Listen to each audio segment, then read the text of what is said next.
Sometimes, when it's truly quiet, you can hear things you were never meant to hear.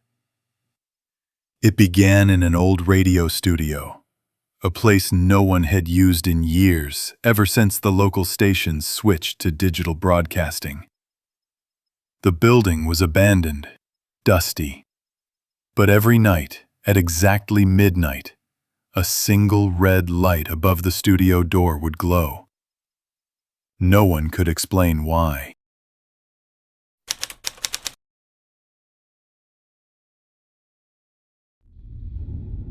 This story follows Lucas, a young journalist working for the local paper. He loves forgotten places, old technology, unsolved mysteries. When he hears about the ghost studio, he decides to investigate for himself. The first night, Lucas enters the studio. The air is stale, heavy with the smell of dust and cold metal. Microphones still hang from their mounts. Cables are strewn across the floor, as if the staff simply walked out one day and never came back.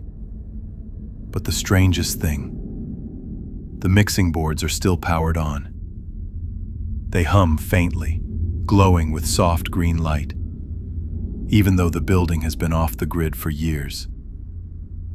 Lucas sits down, presses record on the reel-to-reel tape machine.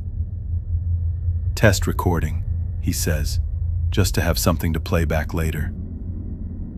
Then he leaves the room. At home that night, he plays the tape. At first only static. Then, a voice. Faint. Whispering. "Why are you here?" Lucas stops the tape, rewinds, listens again.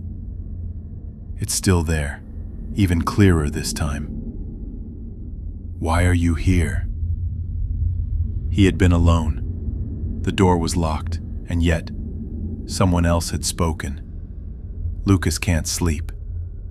He goes back the next night, and the next. Each night he leaves the recorder running for hours, and each night the voice grows clearer.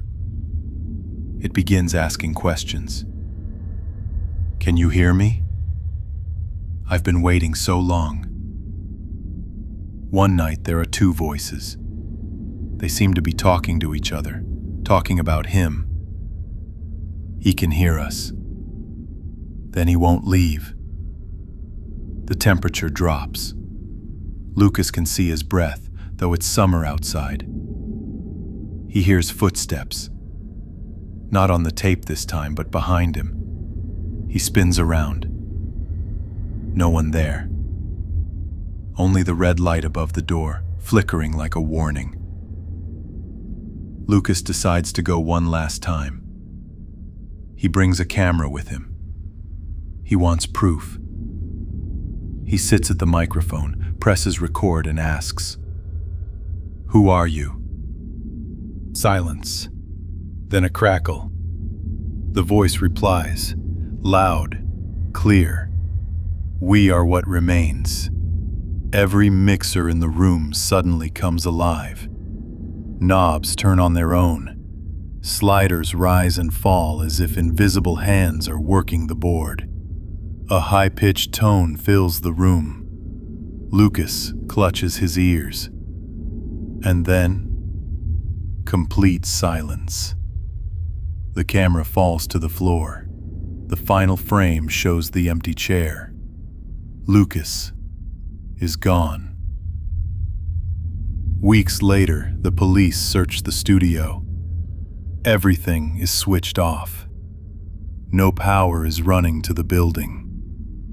But the reel-to-reel tape machine is still turning. On it, they hear Lucas's voice. Distorted. Faint. "Why are you here?" And then laughter. Not Lucas's laughter. Low. Cold. As if the studio itself is laughing. To this day, locals say the red light still glows at midnight. And if you stand outside, perfectly still, You can hear Lucas's voice through the static, asking, inviting, "Why are you here?"